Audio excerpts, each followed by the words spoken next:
नमस्कार, मैं विवेकानंद और आप देख रहे हैं न्यूज फॉर नेशन। बिहार में विधानसभा चुनाव की सरगर्मी पूरी तरीके से तेज हो गई है। चुनाव प्रचार का अभियान जो है वो शुरू हो गया है। बीजेपी ने इसमें बढ़त बना लिया और बीजेपी ने मगध क्षेत्र से चुनाव प्रचार का आगाज किया है। हम बात करेंगे बिहार बीजेपी के एक उम्मीदवार के पूरे फ्रॉड की कहानी की। दरअसल बीजेपी अपने आप को चाल, चरित्र और चेहरा पूरी तरीके से अलग बताने वाली पार्टी है। बीजेपी यह दावा करती है कि हम दागियों को पनाह नहीं देते हैं। बीजेपी के नेता यह दावा करते हैं कि दागियों को टिकट देने में हम कहीं ना कहीं अपने आप को अलग रखते हैं और दागियों को या फ्रॉड नेताओं को हम टिकट नहीं देते हैं।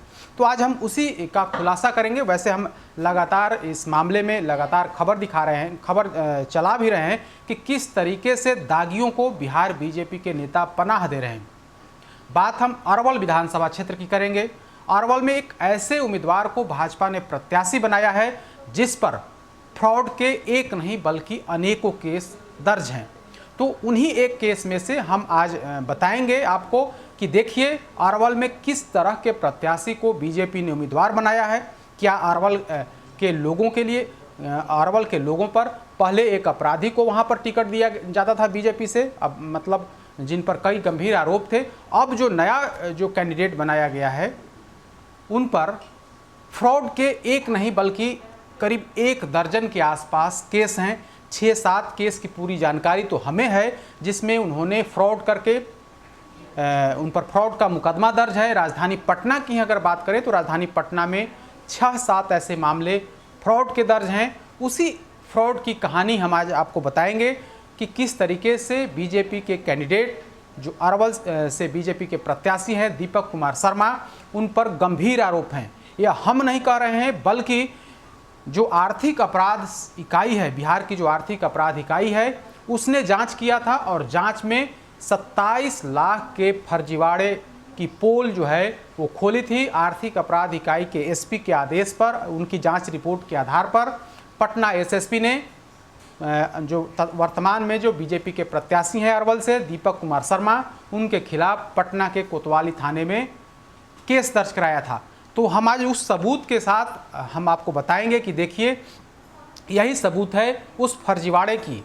यह पूरा डॉक्यूमेंट्स है, करीब 20 से 25 पन्नों की यह फाइल है जिसमें बाजाप्ता एफआईआर दर्ज उस व्यक्ति पर किया गया है जिसे बीजेपी के नेता पाक साफ बता रहे हैं। लेकिन क्या वाकई में यह पाक साफ है?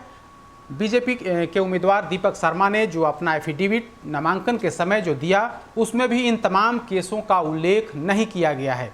तो यह पत्र है, यह देखिए एफआईआर की कॉपी है। एफआईआर की कॉपी कोतवाली थाने की है जिसमें दीपक शर्मा पर जो केस दर्ज हुआ है 8/7/2013 का यह पत्र है। यह जो पूरा कागजात है वो 8वें महीने मतलब 8 जुलाई 2013 को इस पर केस दर्ज हुआ था जिसमें धारा 420, 406, 467, 468, 471, 120 भी यानी कि साजिश रचने, 420 यानी धोखाधड़ी जो फ्रॉड का केस है, यह तमाम केस इसमें उल्लेख है। अब हम आपको बताते हैं कि आखिर यह केस दर्ज क्यों हुआ।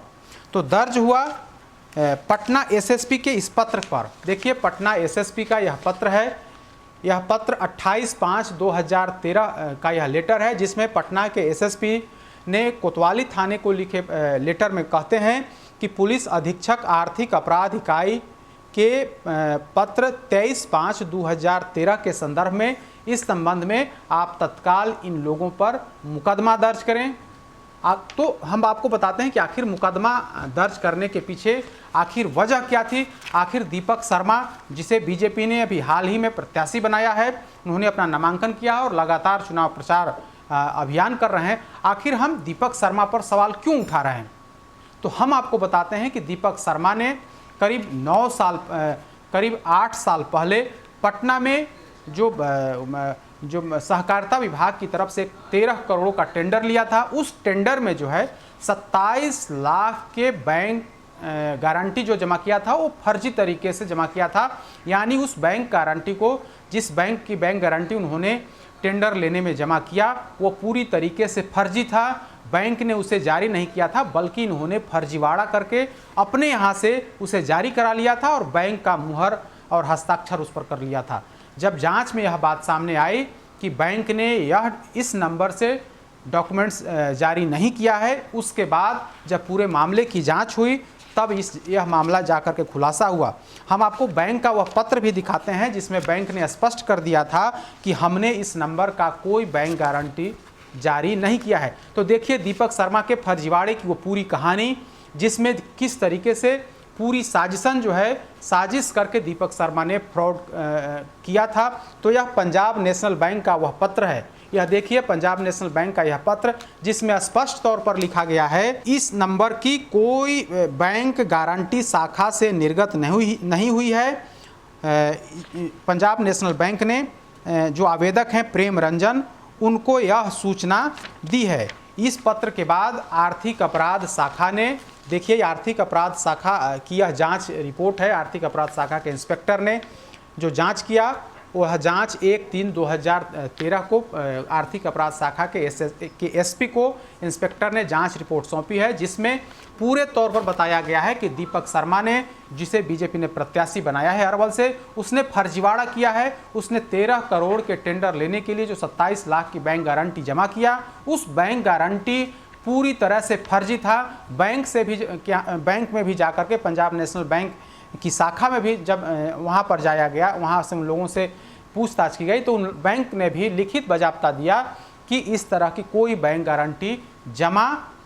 गारंटी रिलीज नहीं किया गया है। यानी कि पूरे तौर पर दीपक शर्मा का फ्रॉड आर्थिक अपराध शाखा की जांच में उनका पूरा पोल खुल गया। और उस पोल के बाद आर्थिक अपराध शाखा ने पटना एसएसपी को रिपोर्ट भेजा कि तत्काल इन पर कार्रवाई कीजिए। उस समय शांति कंस्ट्रक्शन के नाम से यह एजेंसी चलाते थे, वही शांति कंस्ट्रक्शन के एमडी दीपक शर्मा की तरफ से यह पूरा फ्रॉड किया गया था। उसी शांति कंस्ट्रक्शन के मालिक दीपक शर्मा पर कोतवाली थाने में केस दर्ज किया गया, फ्रॉड का केस दर्ज किया गया।